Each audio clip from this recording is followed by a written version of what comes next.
Today, while trying to escape planet Death, an old enemy makes their return, and Flash has to fight for his freedom. This is Flash Gordon, number 2.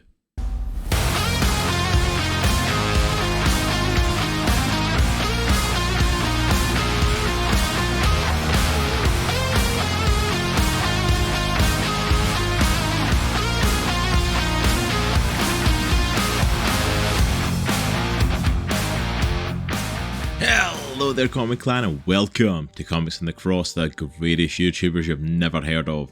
I'm your host for today, Cross, and today we are checking out Flash Gordon number 2 from Mad Cave Studios. But before we get into today's comic, if you are enjoying the content here at Comics on the Cross, please make sure to go down and hit that subscribe button so that you don't miss out on any of the amazing videos that we've got coming up for all of you. Also, if you're enjoying it, hit that like button as well, as it really does help us out and we greatly appreciate it.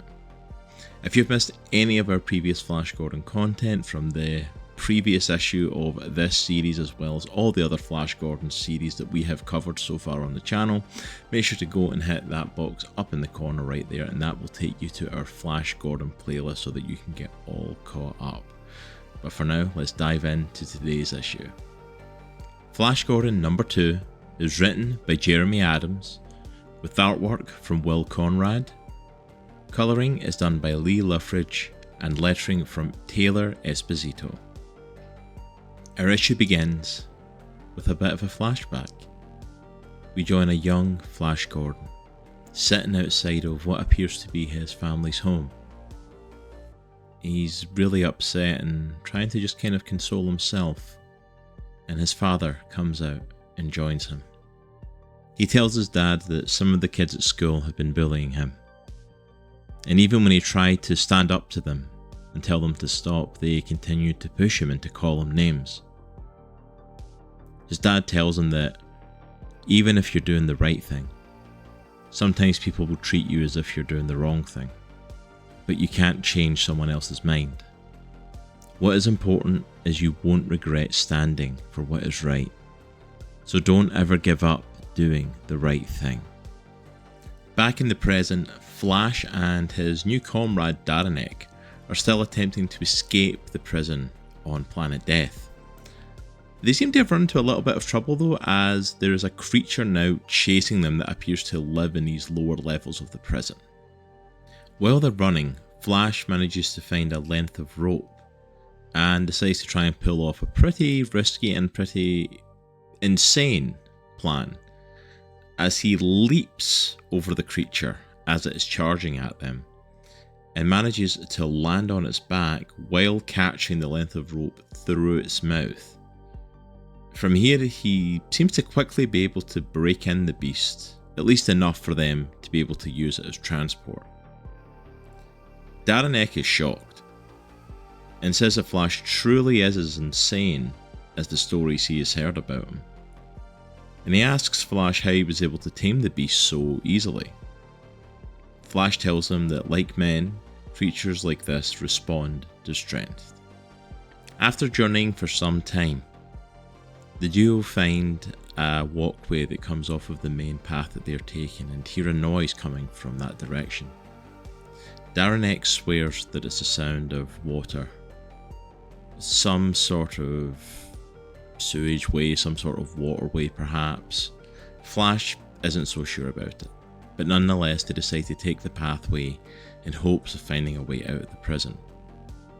They leave their new mount behind as the creature is too big to fit down the new pathway they're going, and the pair venture down here hoping that it will bring freedom. As they get closer and closer to the noise though, Flash starts to realise that he's heard this noise before. It's not the noise of running water, it's the sound of a crowd cheering. They come into a massive open cavern where they find themselves standing far above a massive gladiatorial arena. Flash becomes concerned as he looks down and spots a banner carrying the symbol for Ming the Merciless, and believes that this is a sign nothing good can come from this place. But before they can leave, they are found by a group of guards. They are arrested and escorted to the person in charge of the fights, none other than Ming the Merciless himself. Both Ming and Flash take a moment to fully observe the situation that they're now in, as they stand face to face with their old nemesis. Both thought the other was dead after their last confrontation, and Ming takes the opportunity to explain exactly how he got from the destruction of the Unraveler and the destruction of the planet Mingo to a throne in the bowels of a prison on planet Death. Ming, just like Flash, doesn't remember exactly how he got to planet Death. He remembers the Unraveler activating, and the next thing he knew he was waking up here.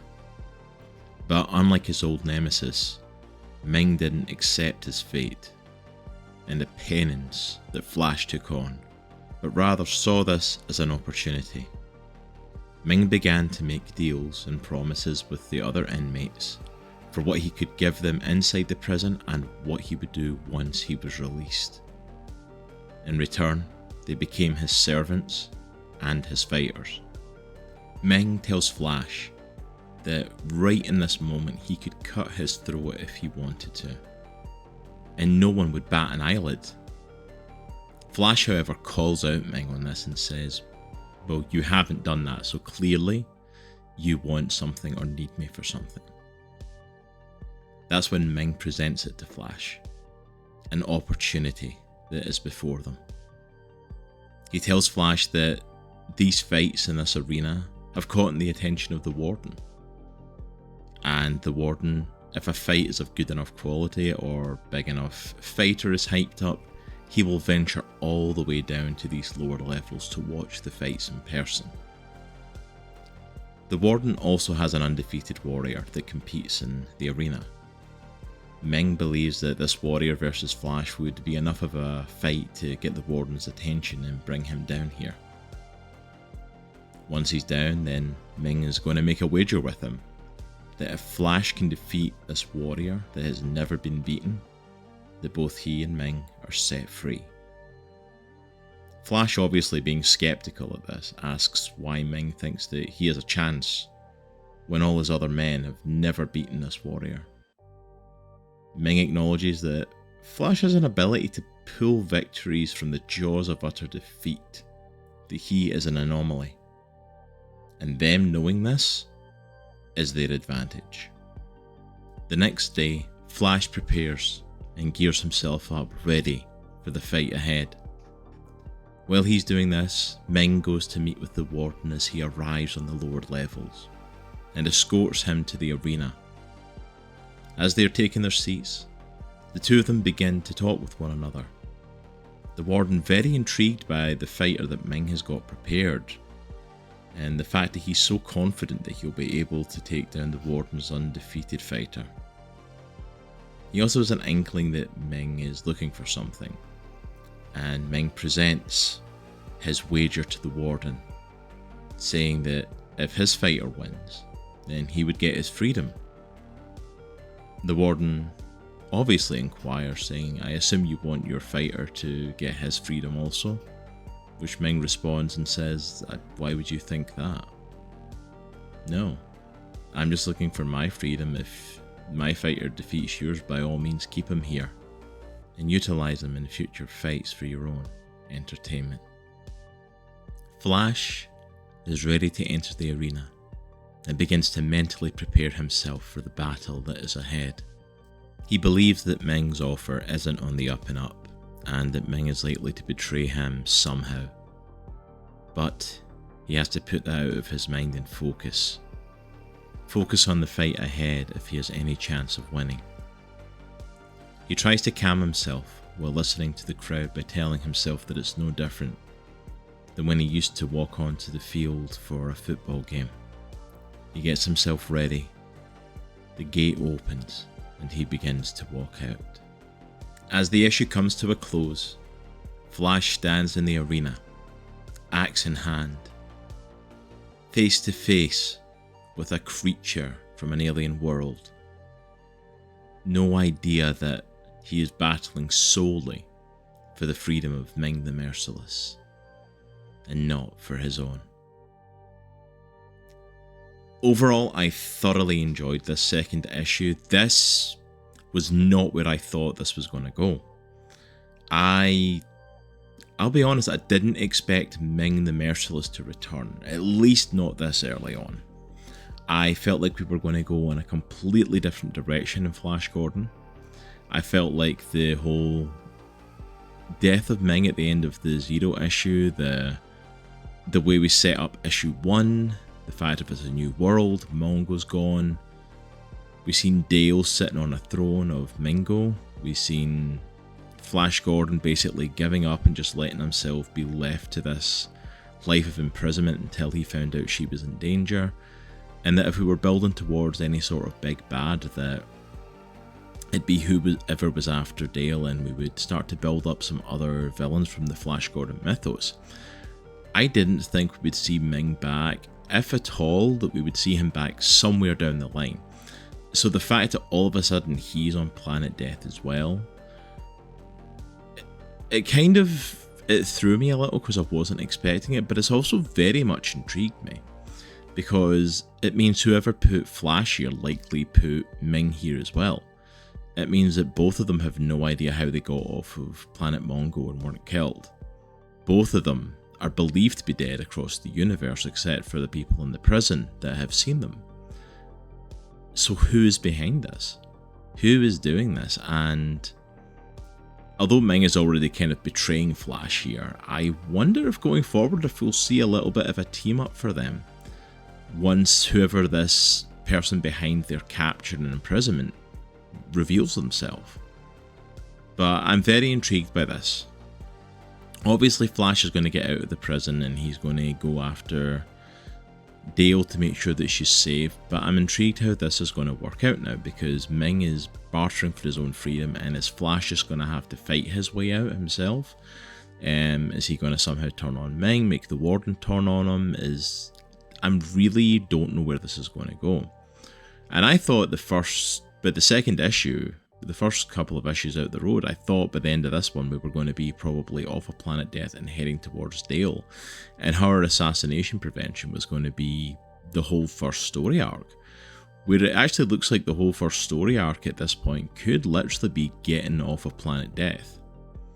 It literally looks like that's what's ahead for us, and I wasn't an in-depth fan of Flash Gordon before this. I mentioned that in the last video. But I have no idea what's going to happen. I legitimately can't call what direction this is going to go. It's already swerved by bringing Ming back immediately, and I don't see him taking any sort of major throne if he gets off of Planet Death just yet.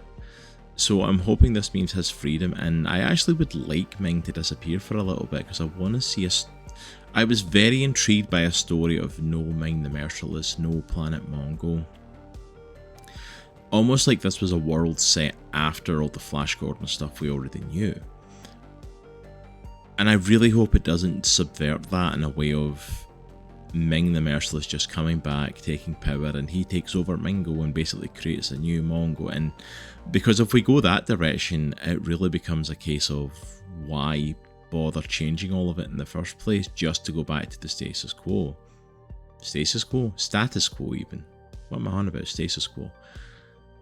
I really, really hope it doesn't do that. I really hope we keep subverting expectations, because I'm very intrigued with this new world. I was very intrigued with the setup of Flash Gordon and him being a pariah from the universe because he's no longer a hero. He's seen as the man who destroyed Mongo.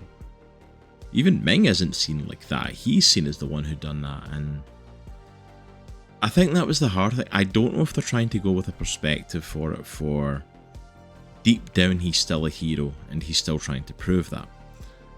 But it's like, I think it got a bit too heavy-handed in pushing that at the start. The fact of, like, they tried to push, like, at the start I felt like they were pushing him and his father talking. At the start, it felt like him talking about how he tried to stand up to these kids and they still kept bullying him. And his father saying, like, you have to stand up and do the right thing because it's right, even if people tell you that you're wrong. Which is a great message for a hero to have and is a great driving force behind Flash. Except the Zero issue in issue 1, Flash is the bad guy. He legitimately saw the Unraveler turning on and aimed at Earth to destroy his home world, and chose not to self-sacrifice, but to sacrifice the people of Mongo, all of them in their world. No idea if any of them would survive, no idea if any of them would be able to make it off, and risked all of their lives to save his own world. So he not only is a destroyer of a whole planet, but did it for selfish reasons. And I loved that subversion. And just the opening of it completely threw me off with that story, because it was like, oh, these people... Because it made it feel like you're going to get out of this prison and all these people are going to say how horrible and how wrong you were and all this stuff. But you need to stick by your guns, that you're doing the right thing and you're fighting on the side of right. And I'm like, I hope it was just... I don't even want to call it a misstep. I hope there was a reasoning behind it, because I actually like the prospect of Flash being... Because Flash was never originally a hero. He was just a good guy that had to step up. At least from my believement of the story and the stories that have came before, you know. He wasn't like an action hero. He just stepped up into the role and stepped up to do what had to be done. But to have him facing the morality of his choice and the decision he made and the destruction it's caused, it gave him that flaw from like the gung-ho hero that he was originally created to be, that we love to see in modern characters. And I really hope we get to delve into that, and I hope we don't subvert it back to, oh no, never mind, he's still a hero, you know, all these people are against him, but you know, screw them, good for you, Flash. It's like, and it's not to say I don't get why he made the choice he did. He tried to save his home planet and it ended up destroying Mongo. Maybe there was a whole other plan, but I would love to see him going through the turmoil of reconciling within himself what he did, or even seeking redemption for it. Because this issue, where the first one was like he wanted to step up because he's trying to save Dale and that be a driving force, I don't think she's even mentioned in this issue except for once near the start, that's a driving force for him. It's like he's like, that's the reason that he's pushing himself to this, is to go and save her. He just seems to be the gung-ho hero again, and to me it came across like cocky almost, and I'm like, oh yes, I'm the big hero, haha, and it's like, it came across like that a little bit to me. I don't know if anyone else got that, but I'm like... But I think issue 3 will kind of start to show us if that's going to continue, or if this was just to set up the face-off with him and Ming. So I'm very intrigued for the story going forward from here. Again, the artwork, Will Conrad, Lee Loughridge, absolutely phenomenal artwork in this. We got a lot of bright poppy colours before, even though we were in a prison. This one really feels like... This feels like great artwork that you would see in something like a Dungeons and Dragons comic for like just in my own mind, because we play a lot of D&D, for like dungeon delving and going into those deep dark caves with the lantern set and getting to see the design of the arena and the fight pit. I'd love to have seen that a bit more in depth, but I think we're going to get that obviously in the next issue, so that's not too big of a thing. But honestly, I really liked the art style in this. Will Conrad is an artist I didn't know before this, and I really like his artwork. I think it's very good, it's stunning, and I can't wait to see more of the sci-fi elements once we get off of Planet Death. Obviously it's very specific artwork, so I can't wait to see what he does as we expand, but so far, like, creature designs, the lower levels of the prison, the fighting arena, all of it's absolutely stunning. And Lee Loughridge is just a legend. He's a legendary colorist, and his stuff is just phenomenal.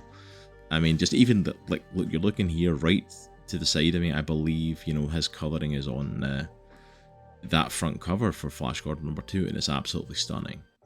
So the creative team are doing an amazing job, and I have faith that they're going to take this somewhere great. I I had to voice my concerns of what I felt reading this and where the story might go and what could honestly put me off it a little bit. And I hope not, because I've really been enjoying the Flash Gordon stuff coming out from Mad Cave Studios. Obviously, earlier this week we reviewed Flash Gordon Quarterly and spoke with Lewis Southard, one of the writers on that, and like I'm really enjoying this new Flash Gordon renaissance that we're having through Mad Cave and their commitment to all this Flash Gordon stuff now that I'm committed in as a Flash Gordon fan, essentially.